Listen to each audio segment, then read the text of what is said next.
Bueno, yo tengo una capacidad de autoconvencerme de que el mejor papel que puedo hacer es el que estoy haciendo en el momento que me toca, ¿no?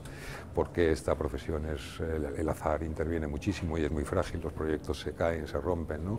Entonces, yo de ilusionarme me ilusiono más con personajes que quiero hacer en teatro, que sí que son más fáciles para mí poder llevarlos a término, ¿no? Y me apetece hacer Rey Lear, me apetece hacer Segismundo, pero en cine y en televisión prefiero estar abierto a ilusionarme con lo último que tenga.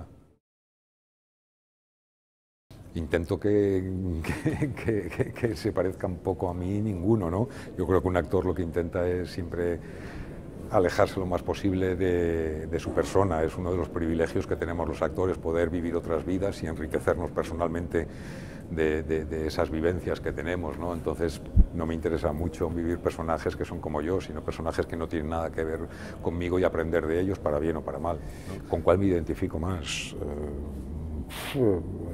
Pues de estos últimos que he hecho, la verdad es que con ninguno, porque con este no lo quiero. A Santos Trinidad, imagínate, y al cuervo este del cuerpo del pelillo, pues imagínate, de los últimos, gracias a Dios, con ninguno. Bueno, sí, nosotros tuvimos un mes viviendo aquí y mucho más abajo de aquí, ¿no? Donde hay ya cloacas y hay agua, hay mucha humedad. Era un lujo, porque claro, pues tú como ciudadano a pie siempre vas en tu vagón ahí agarrado y no tienes la oportunidad de andar por los raíles, de saltar el andén, ¿no? Fue un lujo el trabajar, porque además ya te digo, tuvimos un mes en el que era un decorado natural que te hacía, no sé, yo lo sentía muy mío, ¿no? Y llevábamos tanto tiempo trabajando allí que era casi volver a casa, y además cuando había secuencias como la de la terminal de Sants, me parece que lo hacíamos allí, en donde había 500 extras viviendo allí que habían hecho del metro su casa, pues tú entrabas dentro de la dinámica, y dentro de la dinámica de estos últimos días en los que la gente tiene que vivir bajo tierra, y no había mejor sitio para vivir que el metro, claro.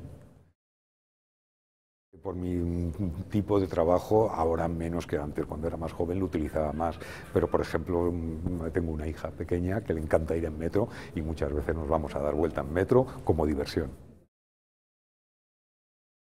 Terrible. ¿Cómo me va a parecer que la cultura cueste lo mismo que un gin tonic? Me parece terrible, además, cuando está demostrado que no con esto se recauda más, porque ¿para qué vas a subirlo más si te va a ir la mitad de gente? Y que hay modelos como el modelo francés a seguir, que tiene un 7% de IVA para la cultura, y como industria eso les funciona mucho mejor.